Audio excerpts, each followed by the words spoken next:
My channel. अब जो मैं रीडिंग कर रही हूँ वो मैं कर रही हूँ सेजिटेरियस के लिए for the month of March. Sagittarius के लिए मंथ कैसा रहेगा देखते हैं कार्ड में क्या बताते हैं। सबसे पहले मैं 1st to 10th के लिए कार्ड ड्रॉ करूँगी। 1st to 10th March. Okay, 6 of cups, 9 of pentacles and king of wands।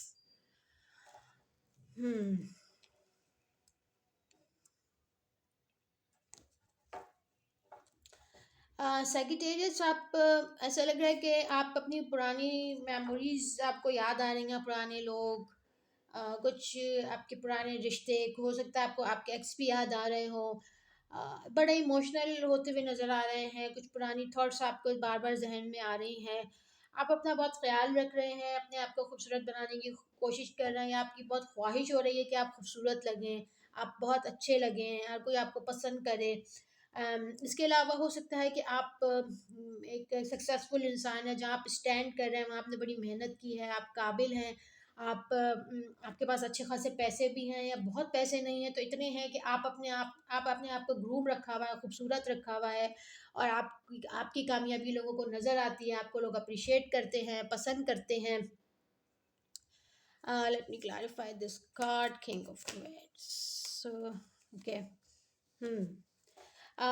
हो सकता है कि आपके कोई ना कोई ऐसे मामलात हैं जिसमें आपको जस्टिस का इंतज़ार है। हो सकता है कि आपके कोई पर्सन है या फिर आपके कोई कोर्ट केसेस हैं या कुछ ना कुछ ऐसा है जिसके लिए आप वेट कर रहे थे, जिसको आप देख रहे थे। कोई ना कोई आपके मामलात हैं ऐसे जो कि 1st to 10th sort out होते हुए नज़र आ रहे हैं। अगर सॉर्ट आउट हो नहीं भी होंगे तो बहुत करीब है कि ये मामलात आपके हल हो जाएं। सो एक दो और कार्ड्स में देख लेती हूँ मज़ीद। Night of pentacles and 6 of swords. Okay, pentacles, night of pentacles and 6 of sword. तो मतलब फाइनेंसेस आपके अच्छे हैं, और फाइनेंसेस आप या तो आ रहे हैं लेके बैठे हुए हैं फाइनेंसेस, या फिर फाइनेंसेस को आप मतलब मेहनत करते हैं आप फाइनेंसेस के लिए, और किसी को फाइनेंस हो सकता है आप ऑफर कर रहे हो, कुछ इस तरीके से हो। आप कहीं जाने का सोच रहे हैं, कहीं जाना है आपने, या फिर आप कहीं जाना चाहते हैं। क्लैरिफाई करते हैं इसको। आप कहीं काम के सिलसिले में जाना चाहते हैं, किसी के साथ आप जाना चाहते हैं, आप किसी मामले से निकलना चाहते हैं, फॉर द टाइमिंग आप कहीं जाना चाहते हैं, मेहनत भी आप कर रहे हैं, बट आई थिंक कोई काम के सिलसिले में आप मज़ीद काम को ग्रो करना चाहते हैं। बिजनेस वर्क के सिलसिले में आपको कुछ प्लानिंग है, या आप किसी को भेजना चाहते हैं, या आपने कहीं फाइनेंस लगाया है और आप किसी को भेज रहे हैं और आप एक्सपेक्ट करते हैं कि भाई वो बहुत मेहनत करे, तो something like this it can happen. Last हम 1 और 2 कार्ड्स और देख लेते हैं। Night of wands and 7 of pentacles and 7 of swords. Okay, आप ऐसा भी मुमकिन है कि आप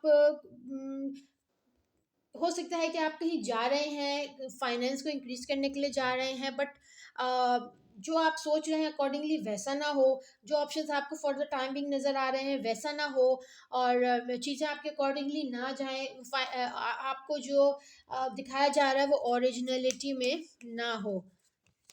हम्म हो सकता है कि आपसे कोई छुपने की कोशिश कर रहा है, आपसे कोई बचने की कोशिश कर रहा है, आप उसको ढूंढ रहे हैं लेकिन वो आपके सामने नहीं आ रहा। हो सकता है कि आप किसी से बात करना चाहते हैं, वो आपको अवॉइड कर रहा है, या तो आपकी आपकी आप थोड़ा राइट एंड लेफ्ट सोच रहे हैं, थोड़ा सा नेगेटिव होकर सोच रहे हैं। तो कहीं ना कहीं ऐसी चीज़ें हैं जो कि आपके कंट्रोल से बाहर हैं, आप उसको कंट्रोल करना चाहते हैं। वो आपके फाइनेंस भी हो सकते हैं, वो कोई पर्सन भी हो सकता है, वो बच्चे भी हो सकते हैं, और आप उसको पकड़ना चाहते हैं लेकिन वो आपसे भाग रहा है। और हो सकता है कि आपने कहीं पैसे कहीं इन्वेस्ट किए हैं, कहीं लगाए हैं, तो वो आपको ऑप्शंस नहीं मिल रहा है, या आप कहीं अगर आप कहीं जा रहे हैं अपने पैसे लेकर, या कहीं पैसे लगाने का सोच रहे हैं, या फिर आपने किसी को पैसे दिए हैं तो वैसे आपको फ्रूट नहीं मिल रहा, वैसे आपको रिजल्ट नहीं मिल रहा। ये भी मुमकिन है कि आप किसी को ढूंढ रहे हैं, किसी को सर्च कर रहे हैं और वो आपसे छुपने की कोशिश कर रहा है या आप उससे छुपने की कोशिश कर रहे हैं, तो जैसे फर्स्ट टू 10 डेज मुझे इस तरह के हालात लग रहे हैं। अब हम देखते हैं 11 to 20 आपके लिए क्या कार्ड्स आते हैं। The lovers, Ace of Cups, and clarify 7 of Wands। हम्म देखें, दी लवर्स और एस ऑफ कप्स का मतलब है कि आपकी लव लाइफ बेहतरीन होने वाली है, आपकी शादी, आपके रिलेशनशिप अगर अच्छा है तो वो और अच्छा हो जाएगा, अंडरस्टैंडिंग लव बढ़ेगा। अगर आपके रिलेशनशिप में थोड़ी टेंशन चल रही थी तो वो रीयूनियन होगा। हो सकता है आपकी शादी प्रपोजल्स आएँ, आपकी शादी फिक्स हो जाए, एंगेजमेंट फिक्स हो जाए, आपसे कोई लव कन्फेस करे। अगर आप किसी का इंतज़ार कर रहे हैं तो हो सकता है वो आपसे कांटेक्ट करे। एंड आई थिंक सो कि आपके बैड डेज आहिस्ता आहिस्ता ख़त्म हो रहे हैं। बैड पीपल जिनसे आप परेशान थे, जिन्होंने आपको बहुत परेशान कर रखा था, आहिस्ता आहिस्ता वो आपकी ज़िंदगी से जा रहे हैं और आपके आपके लिए रिलेशनशिप लव कनेक्शन बहुत ही बेहतरीन होने वाला है। किसी ना किसी रिलेशनशिप को लेके आप थोड़े से परेशान थे, कुछ ऐसे लोग थे जिनको आप ज़बरदस्ती रोक के रखा हुआ था, वो आपकी ज़िंदगी से चले जाएंगे और आपकी ज़िंदगी में अब अच्छे लोग आएंगे, बेहतर लोग आएंगे, खुशियाँ आएंगी और अच्छा होगा। एंड ला हम और एक दो कार्ड्स देख लेते हैं 11 to 20 के लिए। 2 of Pentacles and 6 of Pentacles। आप आप रिस्पॉन्सिबिलिटी उठाए हुए हैं काफ़ी लोगों की। काफ़ी हो सकता है आप 2-3 काम कर रहे हो या आप ट्रैवल करते हो या एक काम से दूसरे काम, दूसरे काम से पहले काम, या फिर आप हो सकता है कि काम को बढ़ाने के लिए बहुत सारी प्लानिंग करते हैं। आप इस काबिल हैं कि आप लोगों की मदद करते हैं, लोग आपसे सपोर्ट चाहते हैं, लोग आपसे हेल्प चाहते हैं और आप लोगों की मदद करते हैं। आप एक दिल से एक अच्छे इंसान हैं और आप लोगों की मदद करना चाहते हैं और आपको इसमें खुशी महसूस होती है। और आप इमोशनल इंसान हैं और कभी शायद किसी को किसी काम के लिए मना नहीं करते और अपने इमोशंस आप सबको दिखाते हैं। आप अगर किसी के लिए कुछ कर सकते हैं तो आप करते हैं। आप कामयाबी सक्सेस